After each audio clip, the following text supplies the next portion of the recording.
pembelajaran kita hari ini ya anak-anak ya. Masih semangat anak-anak? Masih. Kalau masih, Bu Roma akan membagikan soal asesmen terlebih dahulu.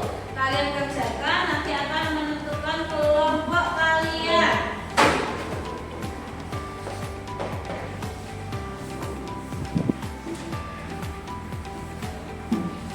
Bu Roma kasih waktu 10 menit ya untuk mengerjakan ya. Ya. Sudah anak-anak? Kalau sudah Bu Roma ambil. Oke anak-anak, ini sudah selesai. Bu Roma mengoreksi. Berarti kelompoknya ditentukan berdasarkan soal asesmen ini ya anak-anak ya. Jadi kelompoknya ini. Kelompok 1 ada Ferry, Novi, Suci. Kelompok 2 Berliana, Jenny, Muhammad. Kelompok 3 Revina, Bia, Sasha. Kelompok 4 Samira, Rehan, Siti, Aisyah. Silakan berkumpul sesuai dengan kelompoknya masing-masing. Yang pertama, sebelum membahas lebih lanjut, amati gambar ini terlebih dahulu. Di gambar yang pertama itu ada orang yang kemana itu? Orang ke bank syariah. Yaitu kalau bank syariah kan dan yang menghindari riba. Yang kedua itu ada apa itu? Asuransi syariah. Jadi orang yang memiliki asuransi syariah, jaminan dia keselamatan dia gitu ya. Yang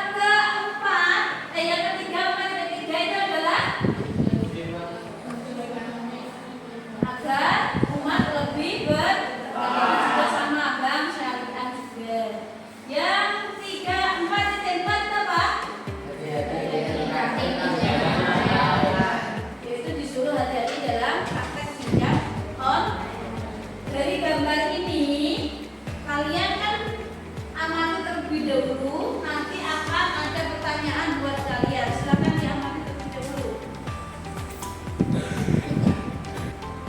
Sudah selesai dalam mengamati anak-anak? Kalau sudah selesai dari gambar ini kan bisa disimpulkan loh. Kalian kira-kira pernah nggak melakukan transaksi menabung di bank atau koperasi? Adakah yang pernah menabung? Ya. Kalau pernah, coba ada yang bisa menjawab nggak? Manfaat menggunakan bank syariah dan koperasi syariah itu apa? Ya, silakan.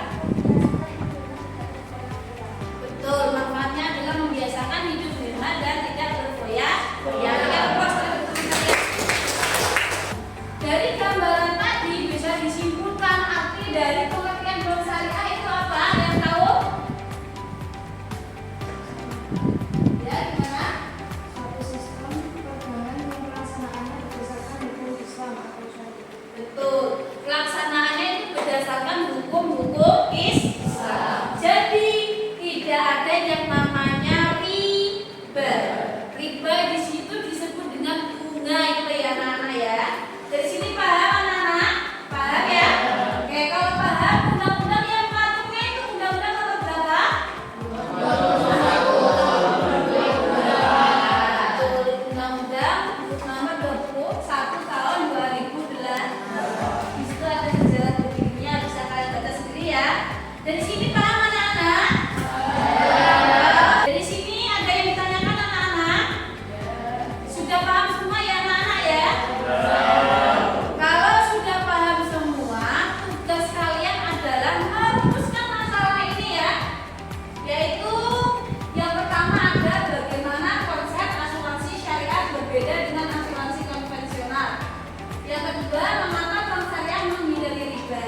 Yang ketiga, apa peran koperasi syariah dalam membantu usaha kecil. Silakan bergabung dengan kelompoknya masing-masing untuk merumuskan masalah ini, kemudian dipresentasikan. Dari pertanyaan tadi, kira-kira coba kalian bisa nggak menduga-duga tentang jawaban yang pertama? Bagaimana